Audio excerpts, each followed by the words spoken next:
It's been a while, but welcome to my NBA 2K17 gameplay wishlist. A week ago, I uploaded my 2K17 wishlist, talking about all the game modes I want to see, all the fixes I want to see in NBA 2K17, and now it's finally time to talk about the gameplay, the most important part of any video game. Now, all of these ideas and fixes are just coming from someone who plays 2K for fun. I don't play this game outside of recording NBA 2K content, so everything that I will be mentioning is things I see while recording for NBA 2K. The biggest complaint, in my opinion, in 2K16 was the ability to pass your opponent. Like, you're in the post, for example. The opponent's guarding you. You do an animation that allows you to go through them. You like push them out of the way, or sometimes you even physically go through them to be able to score the basket. That's something I wouldn't want to see in NBA 2K17 because I've been playing 2K since like 2K10, and I've never seen that in any other 2K game. I might just be crazy, and this might be maybe in 2K15 as well. I've seen this, but it's only as of recently where I feel like players push players out of the way or even go through them. They physically go through them, and that shouldn't be happening, especially when NBA 2K17 slogan says, "This is not a game." Now, there could be a reason why this happens, and that's my next complaint about the gameplay, and maybe possible even fix for NBA 2K17. I'm not sure when 2K is going to do this, but please, 2K, for the love of everything precious, please make the court a little bit bigger, because the spacing in all the 2K games are god-awful. If you watch actual NBA games, the court is a pretty reasonable size. But if you watch or play NBA 2K games, you'll notice that everyone is a giant and they could easily close out on an open man within a second or two. It's like everybody in 2K, all the players in 2K have like LeBron James type athleticism where they could just teleport to that defender and close out on the open jump shot. I've seen that way too many times happen in 2K16 and in previous games as well, just because it feels like the players are either too big or the court is too small. One of those two have to give to make for better spacing in NBA 2K17 or in any future NBA games. And speaking of terrible spacing and defense, let's talk about that pump fake cheese, considering if you're the defender, let's say you're on ball defense on some dude pump faking. If you're holding down the left trigger and you're picking your hands up, sometimes, occasionally I've noticed this more often, your player still jumps even though if you didn't make your player jump. I don't know if 2K does this on purpose to make each individual player seem more lifelike and each individual player to make more mistakes, but that shouldn't be happening when you're user defensing your opponent. You should be having full control of what your player does, and sometimes that's just not the case. I mean, I'm thankful that it's not nearly as bad as 2K13, where pump fake cheese was just a whole thing. That's how some people played, and I'm really happy with the direction 2K is going in, but I feel like they're a little sloppy on that. They should allow you for the player to have full control on defense and shouldn't be able to jump if you're not jumping.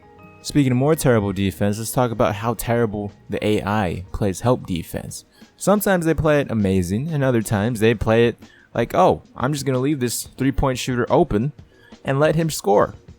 Just like 2K gives you the option to double team an opponent, they should also give you an option to play your help defender on the guy in the corner rather than playing help defense if the guy get past you. They should also recognize if there's JJ Redick in the corner for 3 or Andre Roberson in the corner for 3 as well.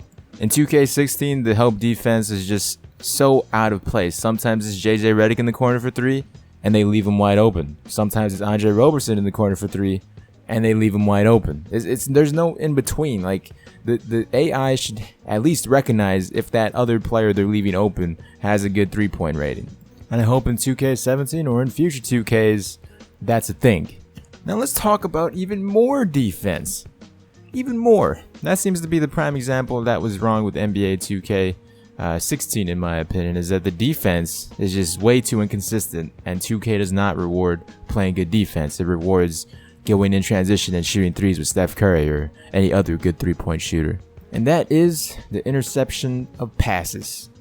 For example, if you're running down with Kyrie Irving and LeBron James and there's Steph Curry or just Klay Thompson in front of you, if you lob it up to LeBron James, Steph Curry or Klay Thompson should not be able to jump up and grab that alley-oop to LeBron James. That's just, what? When has that ever happened? And I know throughout NBA 2K16's lifespan, alley-oops got a lot harder to do. You know, patch 6 kind of ruined it, where you have to be open or LeBron James to finish off alley-oops. If not, it's just going to bounce right off. And that's not my only complaint with pass perception. Let's say you're just passing the ball. Out of nowhere, someone just darts towards the basketball, hits it, and goes the other way.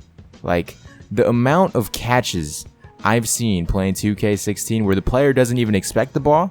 The player could be looking totally the opposite direction of the ball. But if you pass that ball in the general direction that player is on the other team, he'll magically catch it, whether behind his back, in front of him. He'll catch it, it'll be a turnover, and they'll be off in transition and probably, most likely, will score on you. The amount of steals and interceptions are just ridiculous in NBA 2K16, and that's probably my fault. You know, I don't make the smartest choices of passes, but sometimes when I do make smart passes, the same outcome still happens, where the player isn't even looking at the ball, the opponent, and he still catches it. Like, that shouldn't be happening. That doesn't happen in real life unless you're, once again, LeBron James. Speaking of alley-oops as well and pass perception, let's talk about those chase down blocks, where in NBA 2K16, blocking at first glance was awful. When 2K16 first came out, Kyle Lowry was blocking DeAndre Jordan, and everything was out of whack until later down the line they ended up patching that. But one thing I noticed they didn't fix in NBA 2K16 is, for example, if Isaiah Thomas is running down the court, fast break, Damian Lillard's right behind him, Damian Lillard will slow down if you get too close to him. Even though if you're pressing turbo, he will slow down. Isaiah Thomas will get a sprint up, and he'll be able to score, and you will not be able to get the chase down block. And I'm not sure if this is a result of blocks being too OP when 2K16 first was released, but it's something I notice a lot now, where the defender gets slowed down and the person with the ball in transition gets a boost when they're close to the basket. That's something I definitely wouldn't want to see return in NBA 2K17. And last but not least, I guess I'll categorize these two in the same subject, considering they're pretty similar. One of them is the out of bounds plays. When you're catching the ball, and let's say it's Kevin Garnett, for example. If you catch the ball and you run towards the baseline trying to go out of bounds, 2K will resist that. You know, it'll take a few seconds before it actually clicks. Oh, he's running out of bounds. Let's call that out of bounds play. You could run towards the baseline for a good 3 to 2 seconds, and there will be an invisible wall stopping you from going out of bounds.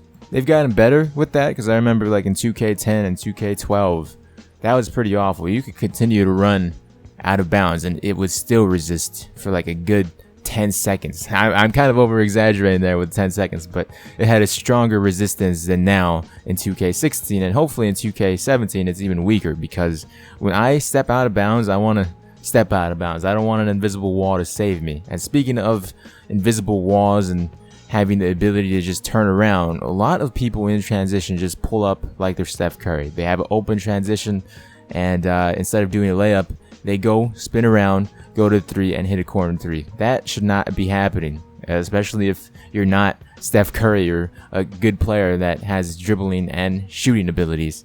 I would love to see that completely gone in 2K17, and I would love to see all of the things that I mentioned completely gone in 2K17. But I fear that some of these things will be in 2K17.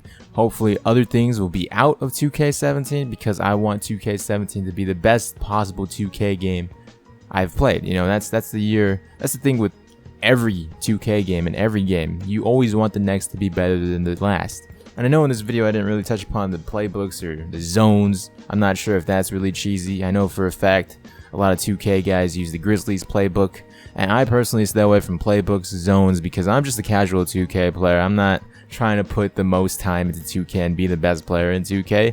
I play it for fun, I play to record, and I play to talk about NBA topics with you guys. So if I missed anything, be sure to let me know in the comment section below. This video was just me complaining about all the things I hated in 2K16, and hopefully they'll be fixed in 2K17. Defense should definitely be rewarded more in 2K17, and I hope it is, because teams like the Milwaukee Bucks will strive and prosper, while other teams like the, dare I say, Golden State Warriors, they won't do so well. They'll only do well if Curry's shooting threes out there. But with that said, hopefully you guys enjoyed. I just want to see the best possible product, and hopefully we will.